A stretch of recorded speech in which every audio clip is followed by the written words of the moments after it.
Everyone in Atlantic City thought Rachel Cole was insane when she bought a burned-down mob casino for just $1. But while digging through the ruins to save her sick son, she uncovered a hidden underground vault, and the people connected to it would kill to keep its secrets buried. If you're enjoying these late-night crime stories, don't forget to like, subscribe, and share the channel. It really helps more than you think. And before you go, drop a comment and tell me where you re-listening from and what time it is there right now. I always love seeing how many people are out there listening in the dark with me.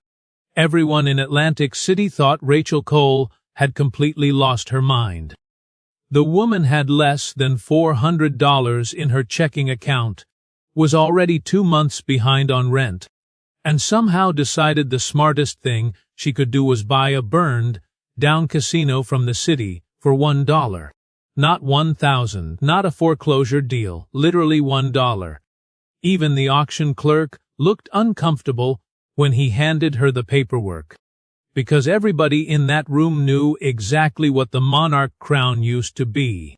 Back in the early 2000s, the place practically printed money. Tourists packed the casino floor every weekend, celebrities came through the rooftop lounge, and politicians mysteriously stopped asking questions every time the owner made another donation to the city. Then one night, the entire building went up in flames just 48 hours before a federal raid was supposed to happen. By morning, 5 people were dead, the owner disappeared without a trace, and the FBI sealed the entire property off as a hazardous site.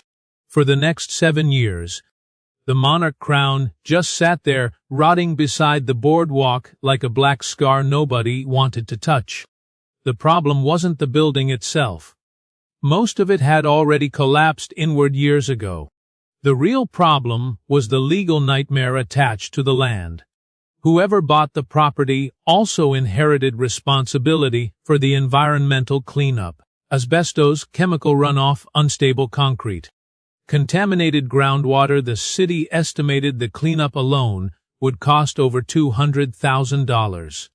If the owner failed to clear the property within 90 days, the city could seize their assets and pursue criminal charges, which is why every real estate investor in that auction room avoided the listing like it was cursed. But Rachel wasn't thinking like an investor. She was thinking like a mother running out of time. 3 nights earlier, she'd been sitting beside her 8-year-old son Ethan in the emergency room while he struggled to breathe through another severe asthma attack. The doctors stabilized him, but the hospital bills were getting worse every month. Rachel had already picked up double shifts at a diner near Pacific Avenue, sold her wedding ring 2 years ago, and maxed out every credit card she had left. The eviction notice taped to her apartment door that morning was the final punch to the throat. She needed money fast, not next year, not next month, now. So while everyone else laughed at the Monarch Crown listing online, Rachel spent nights digging through old city records at the public library. She found blueprints, demolition reports, salvage estimates, things nobody else cared enough to read. And somewhere in the middle of all that paperwork, she realized something. The casino might be worthless as property, but buried inside all that wreckage was still a fortune in scrap metal, copper wiring, steel beams, industrial piping, old electrical systems. Enough to possibly pull $50,000 or $60,000 out of the rubble if she moved fast enough. It wasn't a perfect plan. Honestly, it was barely a plan at all. But desperation has a way of making terrible ideas sound reasonable at 3 in the morning. That's how Rachel ended up sitting alone in the back row of a county auction room wearing a thrift store coat while wealthy developers pretended not to stare at her. When the bidding opened, nobody said a word. $10,000, silence. $5,000, nothing. $1,000, still nothing. Finally the clerk sighed and muttered, "Do I hear $1?" Mostly as a joke. Rachel raised her hand. For a second, the room actually went quiet. The clerk blinked at her like he wasn't sure she understood what was happening. He even warned her again about the cleanup liability, almost like he wanted to scare her away from it.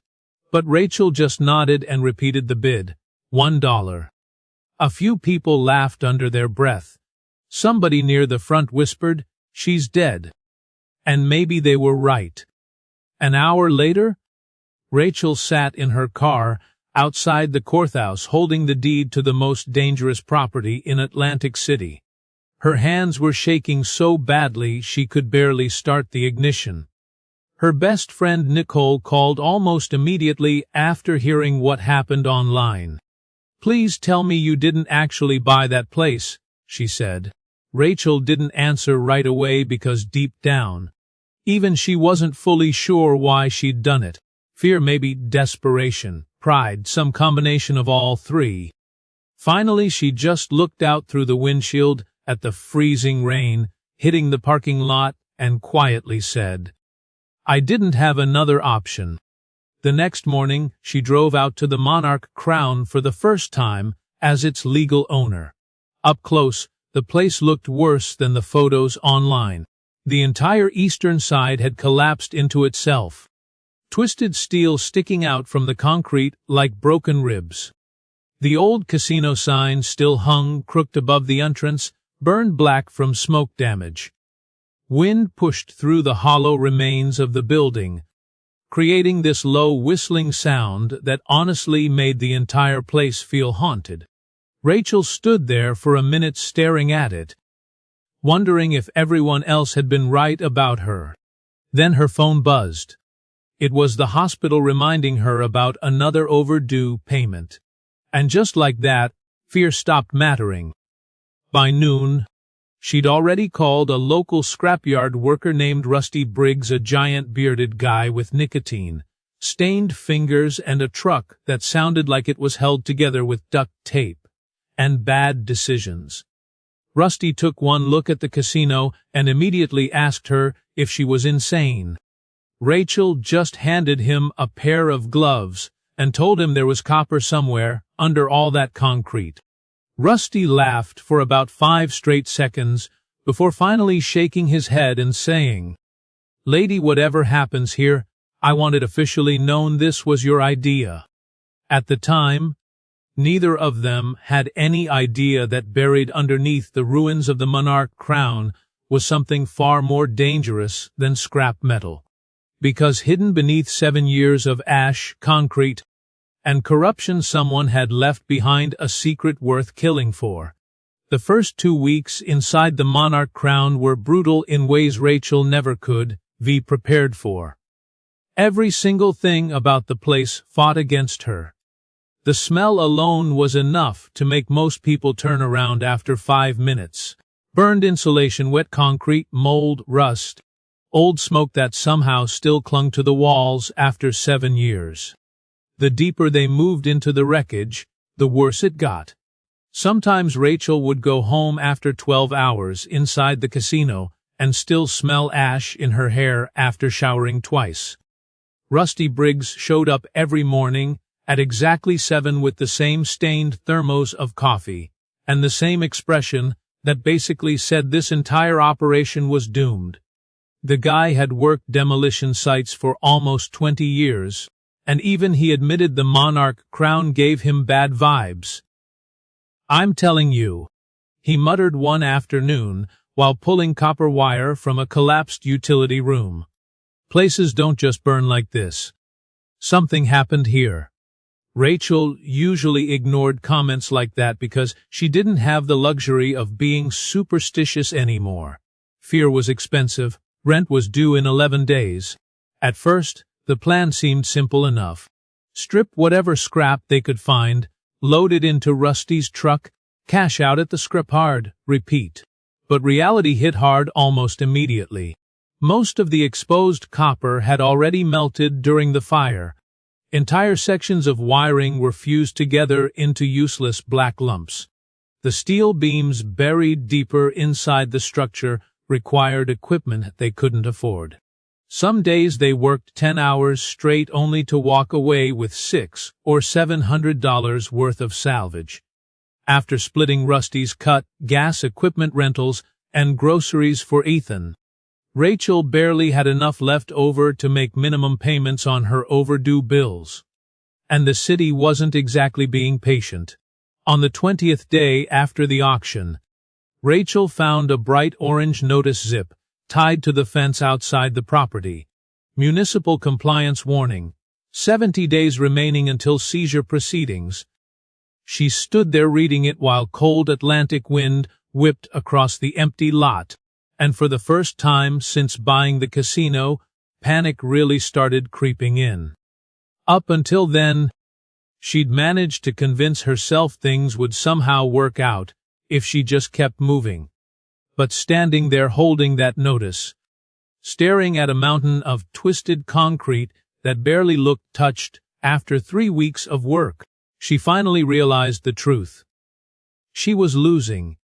That night, Ethan fell asleep on the couch, while Rachel sat at the kitchen table surrounded by old blueprints and handwritten notes.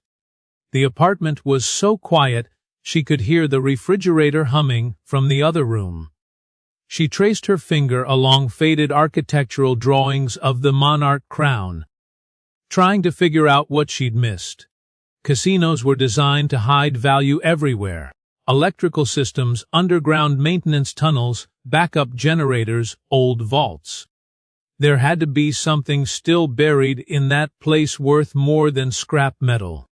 Around 2 in the morning, she noticed something strange. The original city approved blueprints showed only one basement level beneath the casino floor. But several later renovation permits referenced structural reinforcement costs that didn't make sense for a single basement. The numbers were way too high. Millions of dollars unaccounted for. Rachel kept flipping through the documents until she found an old engineering report mentioning deep foundation stabilization beneath the main lobby. The weird part was the measurements. According to the report, support columns extended nearly 40 feet underground, but the official basement only went down 15 feet. Rachel sat back in her chair staring at the paperwork, while her stomach slowly tightened. Something under that building wasn't on the public records. The next morning she dragged Rusty into the center of the ruined casino lobby and showed him the blueprints. Rainwater dripped steadily through the collapsed ceiling while they stood knee-deep in debris. Rusty studied the papers for maybe 30 seconds before looking at her like she'd just suggested robbing a bank. "Absolutely not," he said immediately. "Whatever you rethinking, the answer's no." Rachel pointed toward the cracked marble floor near the old elevator shafts. "The support columns go deeper than the basement level." Rusty shrugged. Okay means there's another level down there nobody knows about." That got his attention. For the first time since taking the job, Rusty stopped joking around. "You think there's some kind of hidden room under the casino?" he asked quietly. Rachel didn't answer right away because saying it out loud suddenly made it sound insane.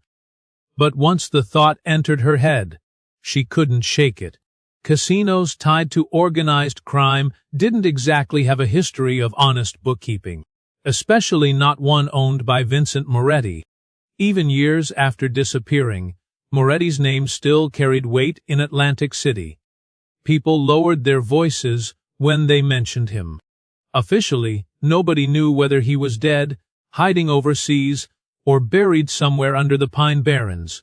But rumors about the monarch crown never really stopped. Missing money, missing witnesses, FBI investigations that vanished overnight. Rachel had always dismissed most of it as local conspiracy nonsense. Now she wasn't so sure. For the next several days, she and Rusty focused entirely on clearing debris near the central elevator shafts. Progress was painfully slow. Every piece of concrete had to be moved carefully because parts of the structure were still unstable. One wrong shift could bring half the lobby ceiling down on them. By then, Rachel's hands were covered in cuts and bruises, her shoulders constantly ached. She barely slept more than 4 hours a night.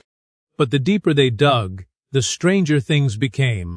The elevator shaft walls extended far below the level they were supposed to stop. Rachel leaned over the edge one afternoon, shining a flashlight downward, while Rusty stood beside her smoking silently. The beam disappeared deep into darkness before finally reflecting off something metallic far below. Rusty flicked his cigarette into the hole and muttered, "Jesus Christ." The official basement should have been directly beneath them. Instead, the shaft kept going. That was the moment everything changed. Because suddenly this wasn't about scrap anymore. Now there was a reason someone had spent millions burying part of a casino beneath public records. A reason city documents didn't match the actual structure. A reason federal investigators somehow missed an entire underground level after the fire. And if Rachel was right, then somebody had worked very hard to keep whatever was down there hidden. Rusty wanted no part of it. The second he realized this might involve Moretti's old operation, he started backing away immediately. "Listen to me," he said seriously. "You find hidden rooms under mob casinos, you don't call a realtor. You call the FB. Rachel understood his fear. Honestly, part of her agreed with him.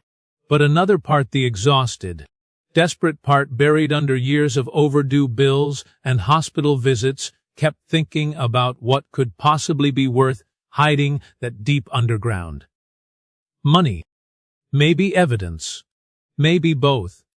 And if even a fraction of it was still down there, everything in Rachel's life could change. That evening, long after Rusty left, Rachel stayed behind alone inside the Monarch Crown. The sky outside had already turned dark blue, and wind pushed through the broken structure with that same hollow whistle she'd started hearing in her sleep. She stood at the edge of the elevator shaft, staring into the darkness below, while her flashlight trembled slightly in her hand. Then somewhere far beneath her, deep in the unseen lower levels of the casino, she heard it. A metallic sound. Not falling debris. Not settling concrete. A door. Closing. Rachel didn't move for almost 5 full seconds after hearing the sound from below the elevator shaft. Every instinct in her body told her to get out of the Monarch Crown immediately. The casino was supposed to be abandoned, empty, dead. That was the entire reason she'd been willing to crawl through unstable concrete and toxic ash for the past 3 weeks. But now, standing there alone in the dark, with nothing except a flashlight and the sound of wind moving through burned-out hallways, she suddenly realized something that hadn't crossed her mind before. If she found the hidden level, somebody else could have found it too. Rusty. She called out instinctively before remembering he'd already left an hour earlier. Her own voice echoed strangely through the ruined lobby, bouncing off steel and concrete before disappearing back into silence. Rachel tightened her grip on the flashlight and stepped closer to the edge of the shaft again. Nothing, just darkness stretching downward beneath her feet. Then her phone buzzed in her jacket pocket, so suddenly she nearly dropped the flashlight into the hole. It was Ethan. "Mom, you still at the casino?" he asked sleepily when she answered. Rachel immediately forced calm into her voice. "Yeah, baby, just finishing up." She could hear cartoons playing quietly in the background at Nicole's apartment. Ethan coughed twice before continuing. "You coming soon?" Rachel looked back down into the shaft again. Every part of her wanted to lie and say yes. But curiosity is a dangerous thing once it gets hold of you. Especially when you've spent your entire life broke. "Soon," she said quietly, "I promise." After hanging up, she stood there another minute arguing with herself.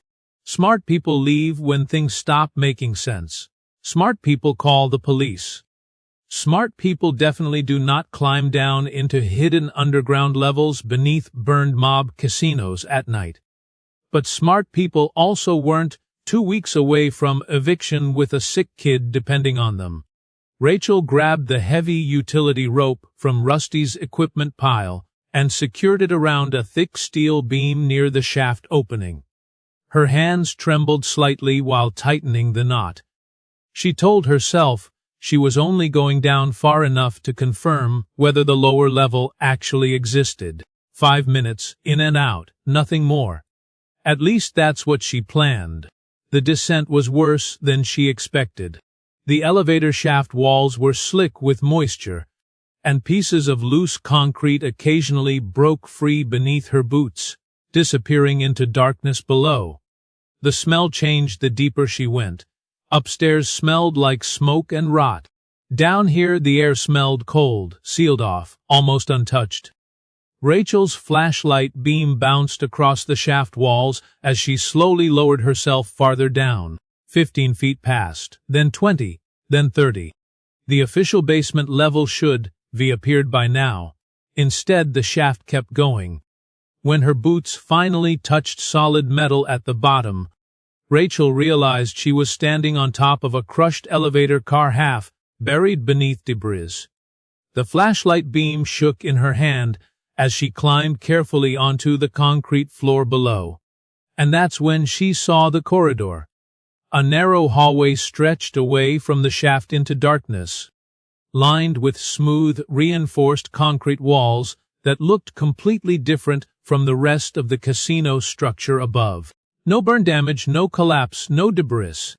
It honestly looked less like part of a casino and more like something military. At the far end stood a massive steel security door, slightly cracked open by a few inches. Rachel's pulse started hammering. Nobody spent this kind of money building secret underground rooms unless they were hiding something serious. For one brief moment, she actually considered turning around and leaving. But then she remembered Ethan hooked up to breathing treatments. The overdue hospital bills. The Orange City notices zip, tied to the fence upstairs. Fear loses a lot of power when life's already cornered you.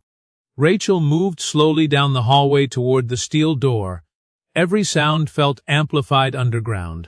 Her breathing, her footsteps, the faint buzz of electricity somewhere deep inside the walls. As she got closer, she realized the heavy vault door had partially shifted off its frame during the fire years earlier. Just enough space for someone to squeeze through sideways. And that's when she noticed something else. Fresh footprints in the dust. Not old ones. Fresh. Rachel froze instantly. Someone had been down here recently. Her brain immediately started screaming at her to run, but before she could move, a voice echoed calmly from somewhere inside the vault. Took you long enough. Rachel nearly stumbled backward. A man stepped slowly into view from inside the darkness beyond the steel door. Late 50s maybe, gray hair, expensive black coat, calm expression. The kind of face that somehow looked more dangerous because it wasn't emotional at all. In his right hand sat a pistol pointed casually toward the floor like he'd been carrying it his entire life. Rachel recognized him instantly. Martin Hale, the county auction clerk. For a second, neither of them spoke. Then Hale smiled slightly and glanced toward the rope hanging down the elevator shaft behind her. You know, he said calmly, I honestly wasn't sure you'd find it this fast. Rachel's stomach dropped. The auction. The warnings. The way he kept looking at her during the bidding. Suddenly every piece clicked together. You knew this was here, she whispered. Oh, Rachel, Hale replied quietly. Of course I knew. He stepped closer into the flashlight beam. And Rachel immediately realized the nervous government employee act from the auction had been fake. Completely fake. Gone was the exhausted city worker with coffee stains on his shirt. This version of Martin Hale stood differently, spoke differently, cold, controlled. like somebody used to making people disappear quietly. For 7 years, Hale continued. That casino sat untouched because nobody could safely reach this level after the collapse. Insurance companies couldn't access it. The FBI never found it.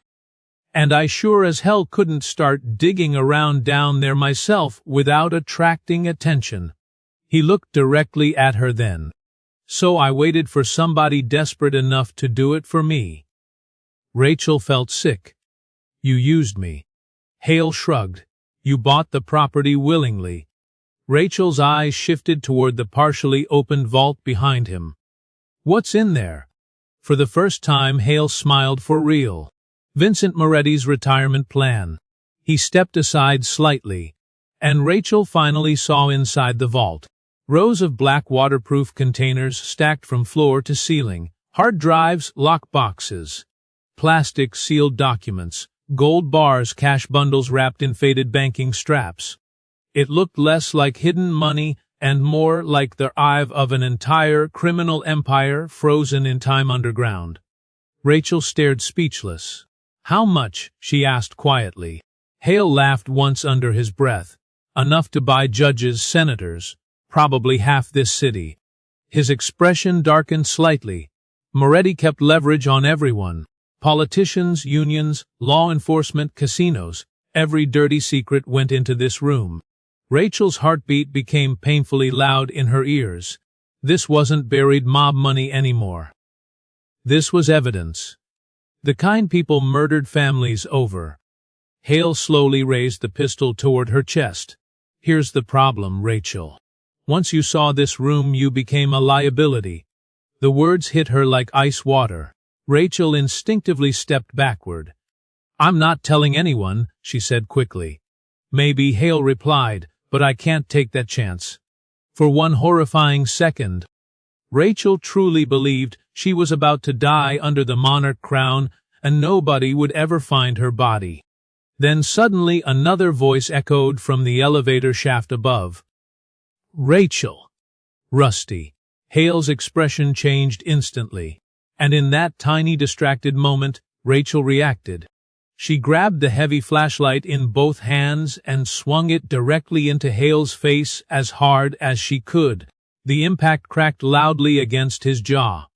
Hale staggered sideways into the vault door with a curse, while the pistol discharged into the ceiling, the gunshot exploding through the underground corridor like a bomb. Rachel ran. Rachel barely remembered climbing out of the elevator shaft. Later, when she tried replaying the night in her head, everything after the gunshot felt broken into fragments. Rusty grabbing her arm near the top of the rope. Concrete dust pouring down from the ceiling after the bullet hit. The sound of Martin Hale yelling somewhere below them. Her knees slamming against rubble as Rusty practically dragged her across the casino floor toward the exit. What the hell happened? Rusty shouted once they reached the parking lot. But Rachel couldn't answer right away because her entire body had started shaking uncontrollably. Adrenaline does strange things after fear wears off. 1 second you're fighting for your life. The next second your hands can't even hold your phone steady. There's someone down there, she finally managed to say. Not just someone, Hale. The auction guy. Rusty stared at her like she'd lost her mind. The county clerk. He knew about the vault. He used me to find it. Rusty looked back toward the ruined monarch crown, and for the first time since Rachel met him, she saw genuine fear on his face. Not nerves, not skepticism, fear. We need to call the cops right now. No, the answer came out faster than Rachel expected. Rusty blinked. No.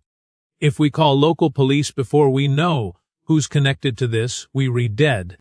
Rachel looked back toward the casino entrance. That vault had enough dirt in it to destroy half this city, politicians, judges, financial records. Hale said Moretti kept leverage on everyone. Rusty ran both hands through his beard, pacing near the truck. Rachel, this isn't scrap metal anymore. This is organized crime. I know. You understand people disappear over stuff like this. I know. The problem was she really did know now. And once you understand that kind of danger is real, your brain starts changing fast. Rachel could already feel it happening. The version of herself that walked into the auction weeks earlier would be gone straight to the police. But that woman didn't exist anymore. Fear and survival had stripped her down into something sharper. Then Rachel remembered something that made her blood run cold. Ethan.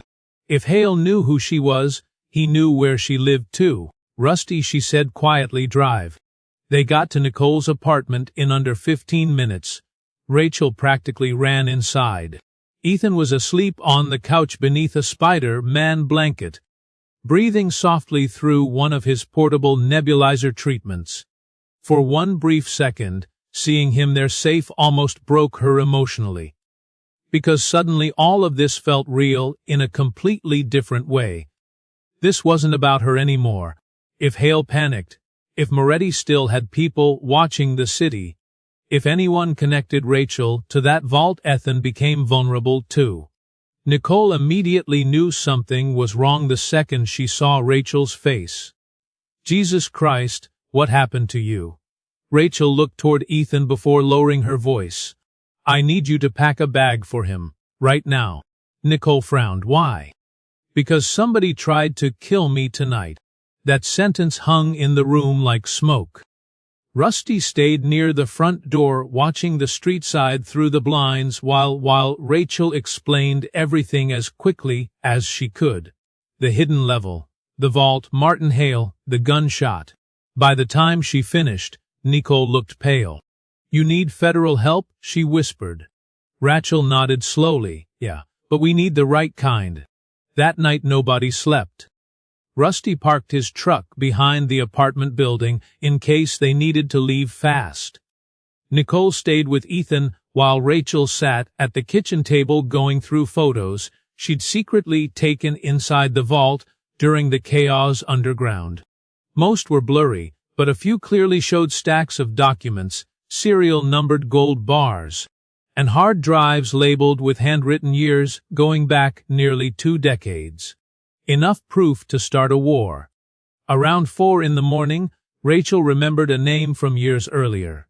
Daniel Mercer, former federal prosecutor. She'd seen him on local news during corruption trials tied to Atlantic City unions before he left government work and joined a private law firm in Philadelphia. The important part wasn't that Mercer was famous. The important part was his reputation. People said he hated dirty politicians more than criminals. By sunrise, Rachel was sitting inside Mercer and Vale's downtown office, wearing the same ash-covered jacket from the casino, while Rusty waited outside with Ethan and Nicole. The receptionist clearly wanted to throw her out until Rachel quietly placed one of the photos from the vault on the desk. 10 minutes later, Daniel Mercer himself walked into the conference room. He was older than Rachel expected, early 60s maybe, gray suit, calm eyes. The kind of person who listened more than he spoke. He sat across from Rachel, studied the photograph silently for almost 30 seconds, then finally asked one question. Where did you get this? Rachel slid the deed to the monarch crown across the table beside the photo. Mercer's expression changed immediately. And for the next hour, Rachel told him everything. Not once did he interrupt her.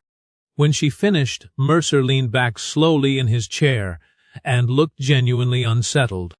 If those drives contain what I think they contain, he said quietly, this could expose one of the largest corruption networks on the East Coast. Rachel folded her arms tightly. Can you protect my son? Mercer looked at her for a long moment before answering. I can get federal attention very quickly. But once this starts, there's no going backward. Your life becomes evidence. Every phone call, every movement, every relationship. You understand that. Rachel thought about Ethan sleeping on Nicole's couch only a few hours earlier. I don't think I have a choice anymore. Mercer nodded once. Then he reached for his phone. The next 48 hours moved so fast Rachel barely kept up. Federal agents arrived quietly first, no flashing lights, no dramatic raids. Just serious-looking people in dark jackets escorting Rachel and Ethan out of Atlantic City before sunrise. By noon they were inside a secure hotel outside Washington, D.C., under temporary federal protection while investigators verified the information. That's when things became terrifying, because the government already knew who Vincent Moretti was. What they didn't know was that he might still be alive. One FBI agent named Claire Donovan showed Rachel a classified board filled with old photos, financial charts, missing witness reports, and surveillance images tied to Moretti's organization. Officially, Moretti vanished after the Monarch Crown fire 7 years earlier. Unofficially, federal agencies suspected he'd remained somewhere inside the United States the entire time, using shell corporations and political connections to stay hidden. And now someone had reopened his vault. Rachel quickly realized she wasn't just a witness anymore. She was bait. The FBI kept things controlled publicly at first. No news leaks, no mention of the vault. But secrets that big never stay buried for long. 3 days after federal teams entered the Monarch Crown, somebody leaked information online about hidden evidence connected to Moretti's old casino. Then another story broke about a city official disappearing after an underground incident at the property. Martin Hale had vanished. Completely vanished. That was the moment Rachel understood how dangerous this really was. Because innocent people run from the FBI. Connected people disappear before the FBI arrives. One night, while agents rotated security outside her hotel room, Rachel finally asked Agent Donovan the question that had been haunting her for days. If Moretti's still alive, what happens when he realizes I found his vault? Donovan didn't answer immediately. Instead, she looked down the hallway toward Ethan sleeping inside the room. Then she said quietly, "People like Moretti don't forgive threats. They erase them." And for the first time since all of this started, Rachel truly understood something horrifying. Finding the vault might have saved her from poverty, but it may have also signed her death warrant. By the second week under federal protection, Rachel stopped feeling like a person and started feeling like evidence. Every part of her life belonged to someone else now. FBI agents controlled where she slept, where Ethan went, what phones they used, even which windows in the hotel room stayed open. At first she thought the security was excessive. Then Agent Donovan showed her the photographs. 3 men sitting inside a black SUV half a block away from Nicole's apartment in Atlantic City. Another image showed someone parked outside Ethan's elementary school 2 days after the vault was discovered. Nobody had made a move yet, but they were watching, waiting. Vincent Moretti was awake. Rachel stared at the surveillance photos spread across the hotel table while Ethan slept in the next room. "So what happens now?" she asked quietly. Donovan crossed her arms. "Now we wait for him to make a mistake." But waiting was the worst part, because every hour that passed gave Moretti more time to disappear again. Rachel quickly learned something uncomfortable about federal investigations. They move carefully, even when everyone knows someone dangerous is out there. Warrants, jurisdiction, internal approvals. Half the people involved were terrified of another corruption leak inside their own departments. Moretti had spent decades buying protection. Nobody knew how deep his connections still went. Daniel Mercer pushed hard for immediate action. But even he admitted there wasn't enough to arrest Moretti directly yet. The vault proved criminal activity, but tying it personally to Moretti after 7 missing years would take time. And time was exactly what Rachel didn't have. Then the package arrived. No return address. No fingerprints. Just a plain manila envelope delivered to the hotel front desk under Rachel's temporary alias. Inside was a single photograph. Ethan walking into a pulmonary clinic with 2 federal agents beside him. Rachel felt all the blood leave her face. On the back of the photo, written in black marker, were 6 words. "You should be stayed broke, Rachel." That changed everything. Within hours, the FBI relocated Ethan to a secure medical facility outside Minnesota under a completely different identity. Rachel barely got 10 minutes to say goodbye before agents moved him. Ethan didn't fully understand what was happening anymore. He just knew adults kept whispering around him, and his mother looked terrified all the time. Before leaving, he hugged Rachel tightly and asked the one question she couldn't answer. "Mom, are we in trouble?" Rachel kissed the top of his head and lied straight to his face. "No, baby, we're safe." But she knew they weren't. That night, Rachel sat alone inside a secure conference room with Agent Donovan and Daniel Mercer while rain hammered against the windows outside. Nobody spoke for almost a minute. Finally, Rachel looked up and said the thing none of them wanted to admit. "He's never gonna stop, is he?" Mercer slowly shook his head. "No." And weirdly enough, hearing the truth out loud calmed her down. Because fear is exhausting when you still think maybe things will magically get better. Once Rachel accepted that Moretti would keep hunting her forever, something inside her changed. Survival stopped being about hiding. It became about ending it. "We flush him out," she said. Donovan frowned immediately. "Absolutely not. He already found Ethan once. That's exactly why we keep you protected." Rachel looked directly at her. "Protected how long? A month, a year? What happens when budget cuts hit? What happens when another case becomes more important?" She leaned forward. "You said it yourself. Guys like Moretti don't stop." Mercer studied her carefully. "What are you suggesting?" Rachel took a slow breath. "We make him come to us." The room went quiet. At first the FBI hated the idea, too risky, too unpredictable. But Rachel understood something they didn't. Vincent Moretti wasn't just protecting money anymore.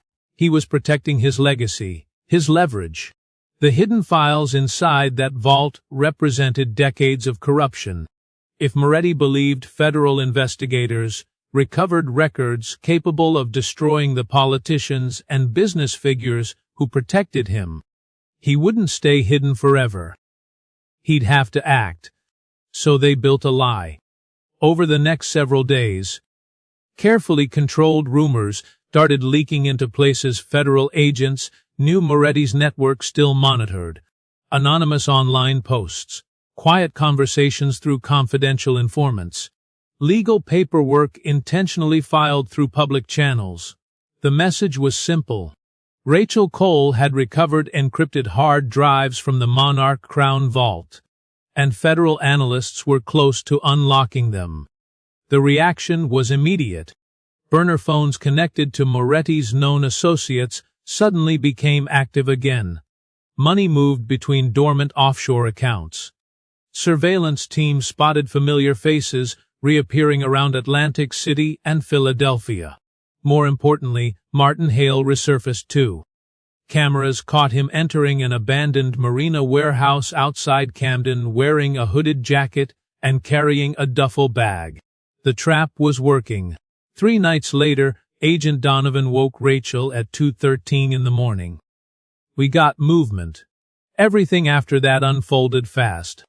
Federal teams tracked communications tied to Moretti's organization toward a private secure storage facility in downtown Philadelphia called Blackthorn Archives. According to the rumor Rachel helped create, that was where the encrypted drives were supposedly being prepared for transfer into federal custody. In reality, the drives didn't exist. But Moretti didn't know that.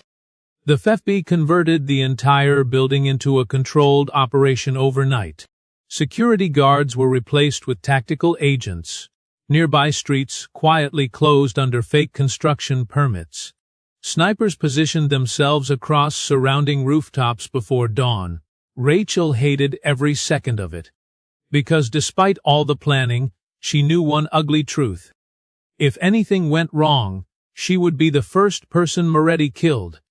Daniel Mercer tried convincing her not to be physically present during the sting, but Rachel refused. "He won't show himself unless he sees me," she said. Deep down, everybody knew she was right. At 8:47 p.m., Rachel sat alone inside the archive lobby wearing a dark blazer over a hidden Kevlar vest, while Agent Donovan monitored surveillance feeds from another room. The building felt unnaturally quiet.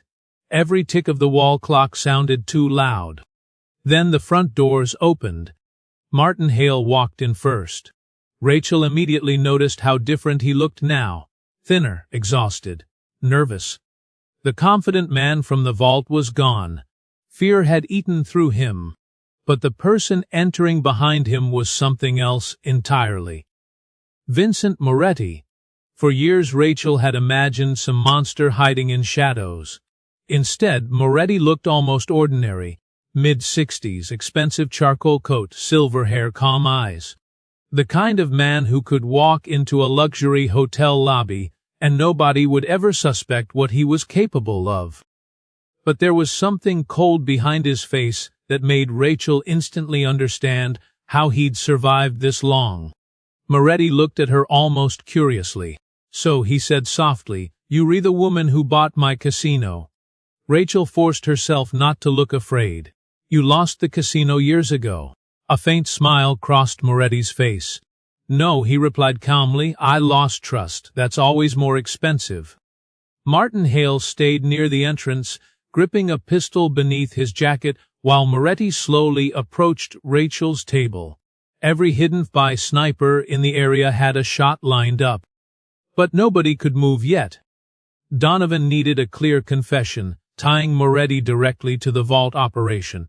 "The drives," Moretti said. "Where are they?" Rachel held his gaze. "Safe." Moretti sighed slightly, almost disappointed. "You know all of this could be ended very differently for you. You could be taken the money and disappeared. You would be hunted me anyway." "That depends," Moretti replied. "Would you have kept digging?" Rachel noticed his right hand twitch slightly near his coat pocket. He was getting impatient. "Good. People died because of what you buried under that casino," Rachel said quietly. Moretti looked genuinely unmoved. "People die every day." Then his expression shifted. Just slightly. But enough. Enough for Rachel to realize he already knew. This wasn't a negotiation anymore. Moretti reached inside his coat. And suddenly the lobby exploded into motion. "Flee!" "Don't move." Glass shattered. Red laser sights flooded the room. Hale reached for his weapon, but dropped instantly after agents slammed him against the floor. Moretti froze in place as tactical teams stormed through every entrance around him. For the first time since meeting him, Rachel finally saw emotion crack through his calm expression. Not fear. Rage. Pure rage. As agents forced him into handcuffs, Moretti looked directly at Rachel one last time, and quietly said, "You have no idea how many people just became your enemy." Maybe he was right. But for the first time in weeks, Rachel wasn't afraid anymore. Because the man who haunted Atlantic City for nearly a decade was finally the one being dragged away in chains. 6 months later, the ruins of the Monarch Crown were finally gone.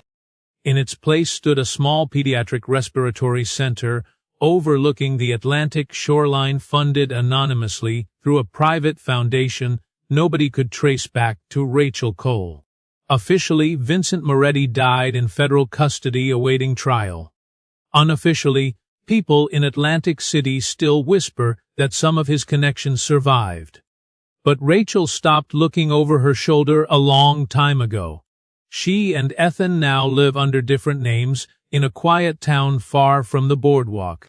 And some nights, when the world finally feels still again, Rachel remembers the moment she bought a burned-down casino for $1, and how that single desperate decision changed both their lives forever. I think the real lesson in Rachel's story isn't about the money, the hidden vault, or even taking down a man like Vincent Moretti. It's about what desperation can do to a person, and how sometimes the people who've been pushed to the edge end up discovering strengths they never knew they had. Rachel wasn't fearless. She wasn't some trained fighter or genius mastermind. She was exhausted, broke, scared, and trying to keep her son alive. But when life backed her into a corner, she kept moving anyway. And honestly, I think a lot of people listening to this can relate to that feeling more than they'd like to admit. Most of us spend our lives waiting for the right moment to change things. We wait until we feel confident enough, safe enough, financially stable enough. But life rarely works that way. Sometimes your back is against the wall before you realize how strong you actually are. Sometimes the worst moments in your life force you to become a version of yourself that comfort never could have created. But there's another side to this story too. Rachel survived because she eventually understood she couldn't carry everything alone. She trusted the right people. She stopped pretending she could solve every problem by herself. And I think that matters. Pride can destroy people just as fast as fear can. Asking for help doesn't make you weak. Knowing when to trust someone might actually save your life. And maybe the biggest lesson of all is this: not every opportunity that changes your life looks good when it first appears. Sometimes it looks like failure, like embarrassment, like a burned-down casino everyone else is too afraid to touch. The rest of the world saw a cursed building. Rachel saw one last chance. That doesn't mean every reckless gamble is smart. But it does mean you should never let other people's fear decide what's possible for your life. At the end of the day, Rachel didn't win because she found hidden money. She won because she refused to quit when quitting would have been easier. And honestly, I think that's something worth remembering the next time life feels impossible. Because sometimes the thing that changes your life forever is hidden underneath the exact place everyone else told you to avoid.